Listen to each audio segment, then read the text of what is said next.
Hello friends, today we are going to talk about intersectoral approach and decentralized healthcare delivery system, which is the chapter 3rd of your health systems development. This is basically a part of your masters in public health of your first year, subject number 5, health systems development. So let us come to the topic, like what is the intersectoral approach and what is its importance. Now you see, you can see from the slide the definition, but before coming to the definition, I will just try to take you to the historical perspective of intersectoral coordination. देखिए क्या हुआ था कि 1978 में, आप सबको पता है, आज से 42 साल पहले, 42 ईयर्स बिफोर, एल्मा-अटा डिक्लेरेशन हुआ था जिसमें प्राइमरी हेल्थ केयर के बारे में बात की गई थी। और 1978 में ये फोकस था, ठीक है, डब्ल्यूएचओ का, जब उन्होंने ये बोला था कि by the year 2000 there has to be an acceptable level of health for all people of the world. आज 2000 से 2020 आ गया। स्टिल जब अगर हम डेवलपिंग कंट्री और डेवलप कंट्री के अंदर देखेंगे, lot of this things are have not been achieved, है ना, ये नहीं हुआ है अभी तक। और उसके पीछे अगर आप रीजंस देखें तो, और या फिर आप प्राइमरी हेल्थ केयर की बात करें, जो हमने अभी बात की एल्मा-अटा कॉन्फ्रेंस के अंदर या डिक्लेरेशन के अंदर, उसमें ये बोला गया था कि there is lot of other factors are responsible for achieving this. For example, उन्होंने बात की थी अलग अलग स्ट्रैटेजीज की, जैसे पॉवर्टी रिडक्शन की बात की थी, उन्होंने लिटरेसी इम्प्रूवमेंट की बात की थी, provision of basic health care services की बात की थी, एप्रोप्रिएट टेक्नोलॉजी की बात की थी, और वहीं पे ही इंटरसेक्टोरल कोऑर्डिनेशन की भी बात की थी। Okay, apart from this other factors are like community mobilisation और a participation of a strong political, economic and social development. तो इस तरीके की उन्होंने बात की थी, जिससे उन्होंने ये बोला था कि ये सब अप्रोचेस या स्ट्रैटेजीज से basically improvement of the health status of the individual, families and communities को अचीव किया जाएगा। बट हम क्या देखते हैं कि 42 साल बाद भी, और अगर हम बोलें कि 2000 से लेके अभी 2020 आ गया है, उसके बावजूद भी ये चीज़ें नहीं अचीव हो पाई है। तो उसका एक मेन इंपॉर्टेंट कंपोनेंट, ये जो इंटरसेक्टोरल कोऑर्डिनेशन है, आज हम इसकी बात करेंगे। So what do you mean by intersectoral coordination? Intersectoral coordination, as you can see from the slide, it refers to the promotion and coordination of the activities of the different sectors of the healthcare system, okay, to enhance and provide a qualitative services to the community. अगर मैं इसको दूसरे शब्दों में बोलूं तो basically देखिए, intersectoral collaboration या कोऑर्डिनेशन एक बेसिकली हम बात कर रहे हैं कलेक्टिव एक्शंस की। Okay, it refers to the collective actions which involves more than one specialized agencies performing different roles for the common purpose. अब यहाँ पे common purpose क्या था? common purpose ये था कि basically acceptable level of health of all people in the world होना चाहिए, जो कि नहीं है, disparity है, equity नहीं है, ठीक है। अब इसके लिए बोला गया था कि बेसिकली इंटरसेक्टोरल कोऑर्डिनेशन होना चाहिए, जिसमें अलग अलग लोग, जो अलग अलग प्लेयर्स हैं, जो हेल्थ से ताल्लुकात रखते हैं, वो लोग मिलके काम करेंगे ताकि ये कॉमन पर्पस अचीव हो सके। तो इसको लेके इंटरसेक्टोरल एक्शन फॉर हेल्थ की बात की गई। जब डब्ल्यूएचओ ने ये महसूस किया कि ये चीज़ें नहीं अचीव हुई, तो 2000 तक नहीं अचीव हुई, उसके बाद में उन्होंने इंटरसेक्टोरल एक्शन फॉर हेल्थ की बात की, और उसमें उन्होंने ये कहा कि there is a recognised relationship between part और parts of the health sector with parts of another sector. तो मतलब हेल्थ की अगर आप बात करते हैं तो हेल्थ टोटैलिटी में एक ऐसा कॉन्सेप्ट है जिसके अलग अलग एस्पेक्ट्स हैं। सिर्फ हेल्थ की बात करने से या हेल्थ सर्विसेज की बात करने से ऐसा नहीं है कि हेल्थ अचीव हो जाएगा। That means it requires multi sectoral subjects which influences health. अब जैसे कि आप इस स्लाइड में देख रहे हैं कि क्लीन वाटर की बात की, सैनिटेशन की बात की, पोल्यूशन फ्री एनवायरनमेंट की बात की, इकोनॉमिक कंडीशन की बात की, फूड प्रोडक्शन की बात की। तो ये सारे फैक्टर्स जो हैं, ये बेसिकली हेल्थ सेक्टर की बात करते हैं और हेल्थ सेक्टर को इन्फ्लुएंस करते हैं। तो इसका मतलब ये है, when you talk about collaboration, it implies a cooperative situation where two or more participants, अब यहाँ पे प्लेयर्स की बात करें, where the players has to be more participative, उनके अंदर कमिटमेंट लेवल ज़्यादा होना चाहिए, वो उनकी एफर्ट्स जो हैं वो इकोनॉमाइज होना चाहिए, there has to be improvement in the quality of their work, the quality of work has to be good, है ना, डुप्लीकेशन नहीं होनी चाहिए, बिकॉज डुप्लीकेशन हम बहुत जगहों पे देखते हैं कि सेम चीज़ एक एजेंसी कर रही है, वही सेम चीज़ दूसरी एजेंसी भी कर रही है. So therefore collaboration is a process that facilitates different functionalities and the community to work together for efficient service delivery. So यहाँ पे एक चीज़ कोलैबोरेशन में समझ आता है कि collaboration can be between different departments and the bodies with in the government. तो एक तो बात ये होगी यहाँ पे स्टेक होल्डर्स कौन कौन है. स्टेक होल्डर्स जो हैं गवर्नमेंट की अलग अलग एजेंसी, जैसे PWD department, public works department हो गया, एजुकेशन डिपार्टमेंट हो गया, आपका डेवलपमेंट डिपार्टमेंट हो गया, फूड एंड हाउसिंग डिपार्टमेंट हो गया. तो ये सब डिपार्टमेंट्स का इम्पैक्ट हेल्थ के ऊपर पड़ता है. That means it is collaboration between different departments and the bodies with in the government. और कौन लोग हैं, between actors with in and outside the government. यहाँ पे with in outside the government में कौन कौन हो जाते हैं, जैसे फाइनेंसिंग एजेंसीज हो गई, जैसे कि आपकी सोशल इंश्योरेंस एजेंसीज हो गई, जैसे कि आपकी एनजीओज हो गया, वॉलंटरी ऑर्गेनाइजेशंस हो गया, है ना, सिविल सोसाइटी हो गया. सो और कम्युनिटीज हो गए और पीपल इटसेल्फ हो गए.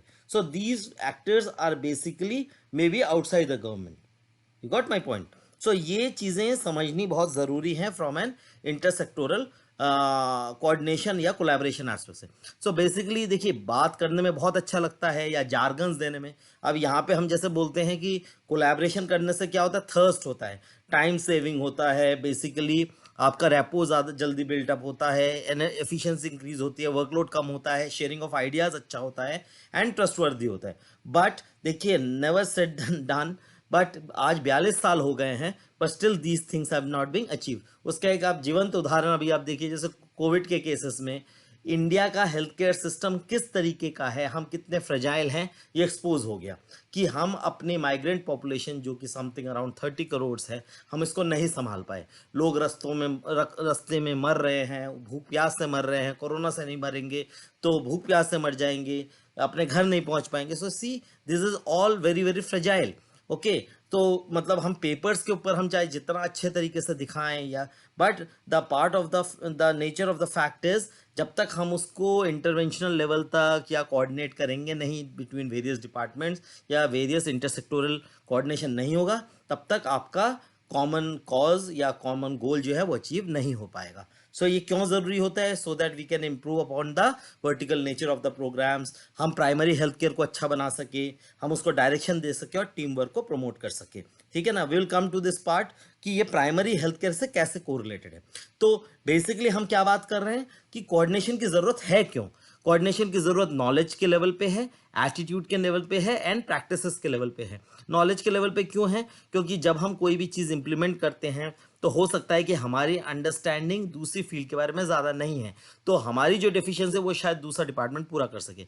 एटीट्यूड के लेवल पे ये है कि लोगों को ये लगता है कि हमें इसको क्यों करना चाहिए, ठीक है, कि हमें ही क्यों करना चाहिए, किसी और को क्यों नहीं करना चाहिए. तो बहुत सारे एस्पेक्ट्स हैं जो कि ये डिसाइड करते हैं. सिमिलरली प्रैक्टिसेस के लेवल पे जो है कि having said and done, knowledge और एटीट्यूड बहुत अच्छा है, बट अगर उसका इम्प्लीमेंटेशन नहीं होता है तो it is as good as not being done. So when actually you come to the practicality and wanted to implement it, you will find lot of lacunae which is basically very very different from the book method. Okay.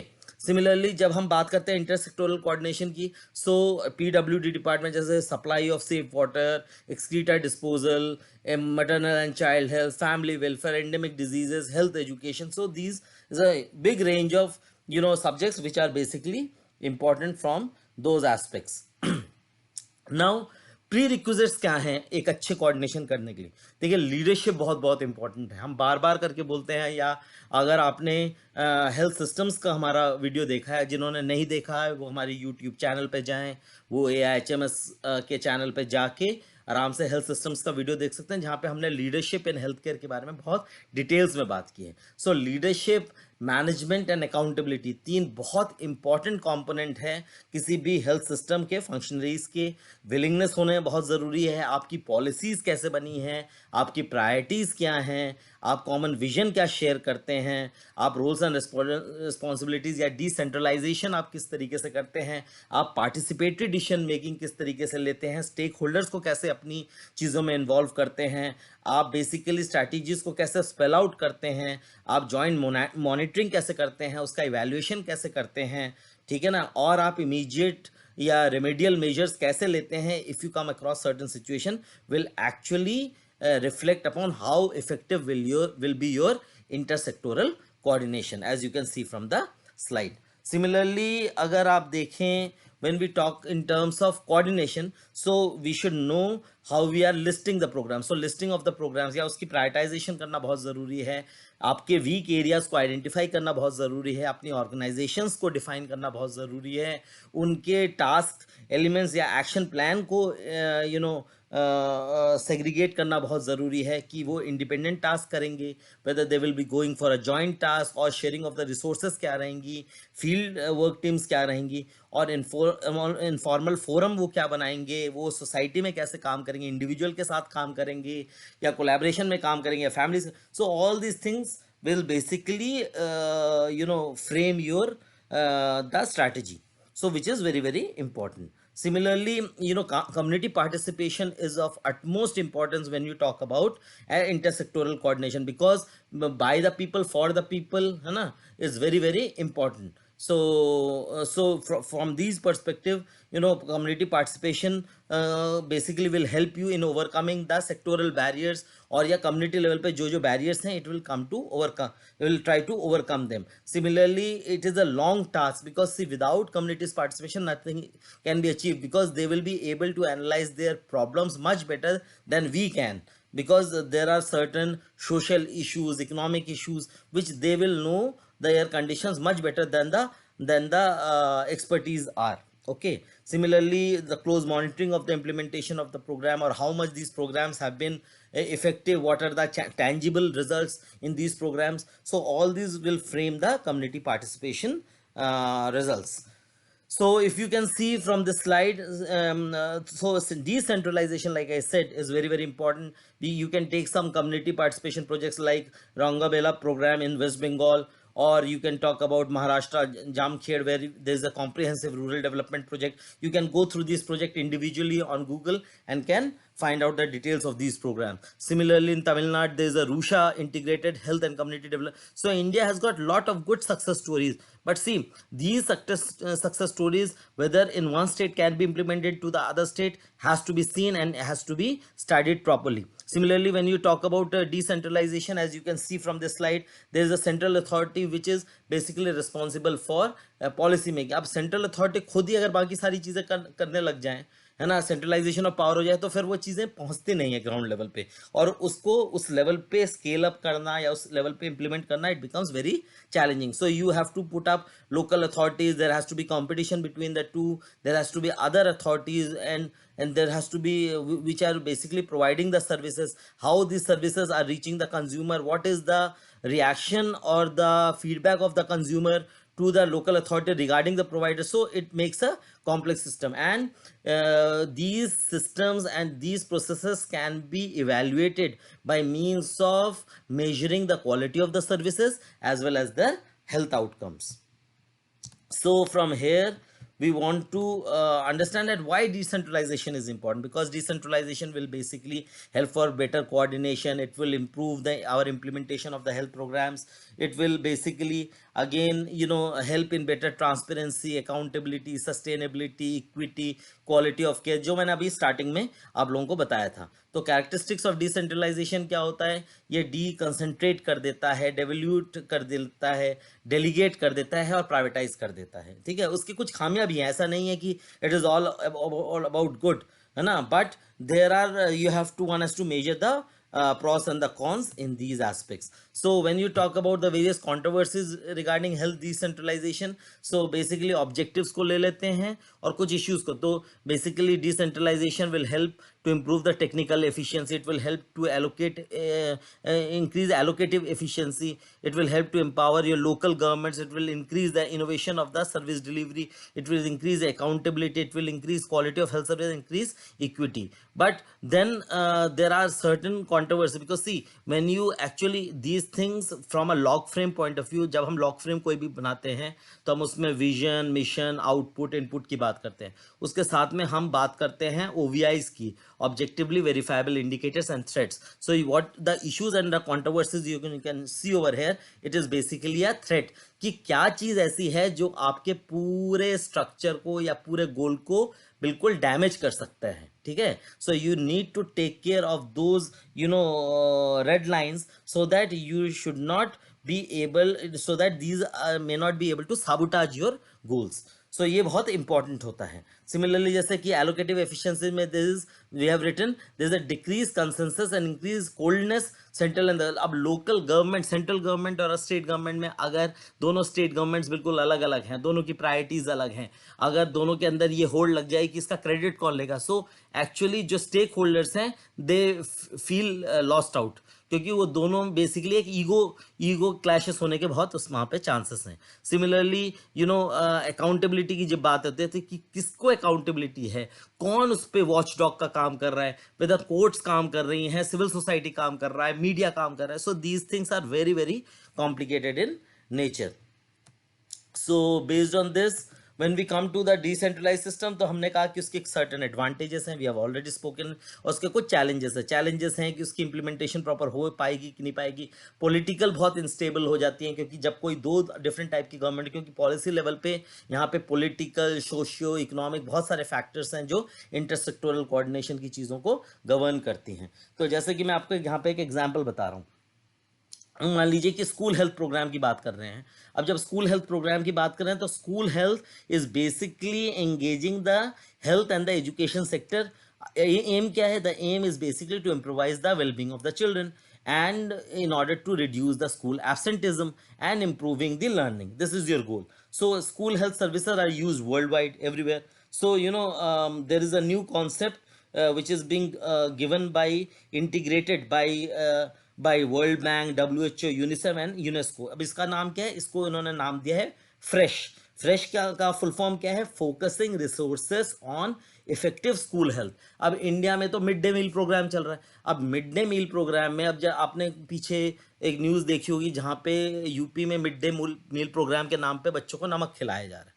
ठीक है, नमक और रोटी खिलाई जा रही. तो नमक और रोटी का मोटिवेशन का इतना सफिशिएंट होगा कि बच्चा स्कूल में आए? This has to be thought of. तो बहुत सारे एग्जांपल्स हैं दुनिया में जहाँ पे अफ्रीका में ये प्रोग्राम इतना सक्सेसफुल नहीं हुआ, या उन्होंने देखा कि इंटरसेक्टोरल कोऑर्डिनेशन कहाँ पे फेल करता है. वो कहाँ पे फेल करता है, will come to this point. But talking about these aspects, कि जब आप डिसेंट्रलाइज सिस्टम की बात करते हैं तो like I said, this partnership जिसका नाम मैंने फ्रेश बोला, फोकसिंग रिसोर्सेज, तो you have to focus on resources for effective school health program. ठीक है, तो यहाँ पे ये नया प्रोग्राम बनाया जो कि बेसिकली पार्टनरशिप था world bank, WHO, UNICEF and UNESCO के बीच में.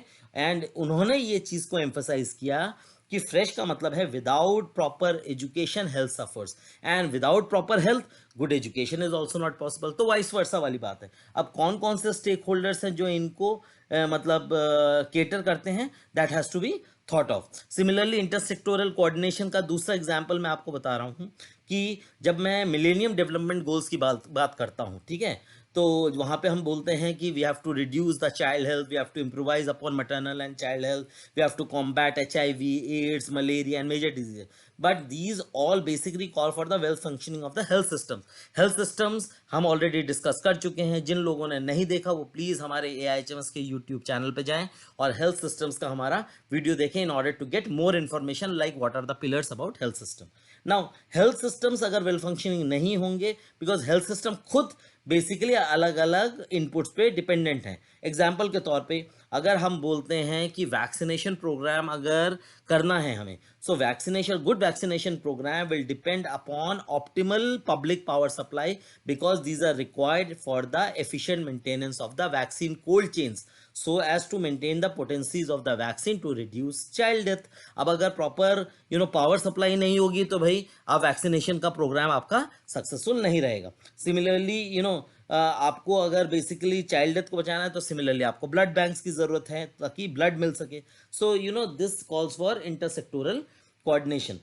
सो इस एस्पेक्ट की बारे में जो हम बात कर रहे हैं, तो इसके बारे में बेसिकली इंडिया में अगर आप एग्जांपल लें तो इंडिया में 3 टायर सिस्टम चलता है, सेंट्रल, स्टेट एंड लोकल और पेरिफेरल. और यहाँ पे basically ministry of health and family welfare, director general of health services, central council of health and family welfare, they all play a major role in implementing these things. Now अगर हम बात करें ministry of health and family welfare की, तो आप लोग basically देखिए यहाँ पे कि यहाँ पे अलग अलग बॉडीज़ हैं जो इसकी तरफ काम करती हैं. ओके, सो बेसिकली आप देखिए यहाँ पे union health ministry plays a very important role. Concurrent list की इंपॉर्टेंट इश्यूज हैं यहाँ पे. तो आपको पता है कि जब हम सिविक्स में पढ़ते थे तो functions of health and ministry of health and family welfare works in 2 ways.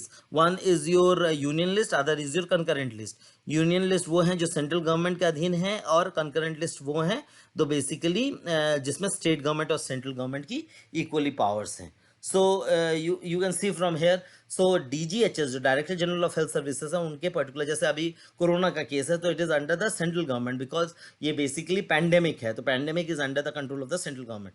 और अगर हम DGHS की अगर मशीनरी की बात कर ले तो we can see over here कि DGHS इज के अंडर में DHS होता है, डायरेक्टर हेल्थ सर्विसेज, उसके नीचे additional director general health services, उसके नीचे डिप्टी डायरेक्टर होता है, देन एडमिनिस्ट्रेटिव. इनका ओवरऑल काम सर्वेज में, प्लानिंग में, कोऑर्डिनेशन में और पॉलिसी मेकिंग वगैरह में होता है. सो सिमिलरली आपका सेंट्रल काउंसिल फॉर हेल्थ है. आजकल central council for health basically अलग अलग मीन्स पॉलिसी मेकिंग करता है in terms of environmental, hygiene, nutrition, health, education, public health matters. Okay, और यहाँ पे आप इसका you can go through the various demarcation in these sectors. Similarly state और डिस्ट्रिक्ट लेवल के लेवल पे you can C left hand side में आपका स्टेट लेवल का डिमार्केशन है या ऑर्गेनोग्राम है, और राइट साइड में आप डिस्ट्रिक्ट लेवल पे you can see district level is being regulated by the talukas further जो है कम्युनिटी डेवलपमेंट ब्लॉक्स में आ जाती हैं, for community development blocks further municipalities में, विलेजेस में, पंचायत में, और सबका अपना रोल है. But what I need to say, see this is all decentralized, but the important factor over what you need to understand is we need to understand कि intersectoral coordination के lacunae क्या हैं. तो यहाँ पे 3 lacunae basically research studies has pointed out 3 lacunae. Number 1, the non-health primary health care strategies are outside the statutory control of the health sector. इसका क्या मतलब है? देखिए, जब आप public health aspects of public health की बात करते हैं तो वहाँ पे हम promotive, preventive, curative and rehabilitative health services की बात करते हैं.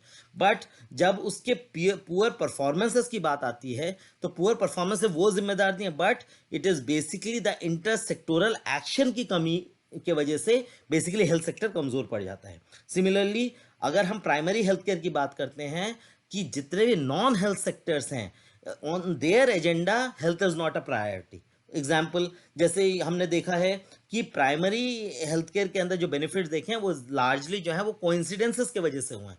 Therefore a decision to build a link road between the communities is basically driven by primary political goals rather than core benefits क्या मिलेंगे, है ना.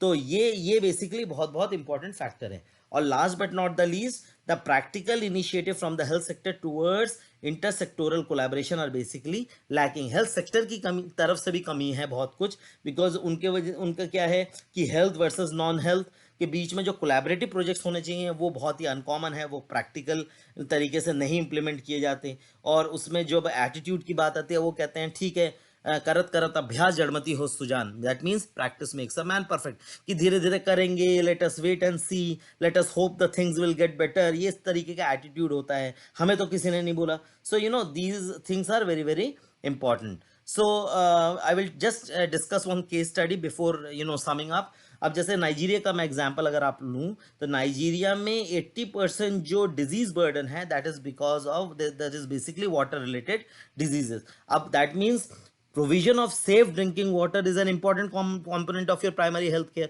और millennium development goals का part है, but it is outside the statutory control of your health sector. तो हमने क्या देखा है कि common places में where there is the very poor communities, they have they lack access of safe drinking water for people to rely on contaminated water. अब उनको पानी तो पीना है जिंदा रहने के, अब बेसिकली वो किस तरीके का पानी पीते हैं, वो कंटेमिनेटेड पानी पीना, क्योंकि जिंदा रहना है। अब अगर कंटेमिनेटेड पानी पियेंगे तो they are basically expose to the risk of the diarrhoeal diseases. So primary health care person is not on the agenda of the sector in charge of the provision of the health safe water. अब देखिए, अगर public PWD department देखें तो उनको actually साफ पानी provide करना चाहिए, और हेल्थ सेक्टर के साथ में उनका कोऑर्डिनेशन जबकि होता नहीं है। तो इस वजह से क्या है कि कॉलरा एपिडेमिक्स पूरे नाइजीरिया में फैला हुआ है, ठीक है ना। और सिमिलरली अगर आप पीएससी के लेवल पे देखेंगे तो बाकी जिस प्रोग्राम्स है, जैसे डिजीज कंट्रोल प्रोग्राम्स, जहाँ पे integrated strategies like health, education, immunisation, drug campaigns, इन सब में भी बहुत सारा लैक्यूने नजर आता है। तो I think so like you have been able to understand the intersectoral coordination concepts very well. Thank you for watching this video.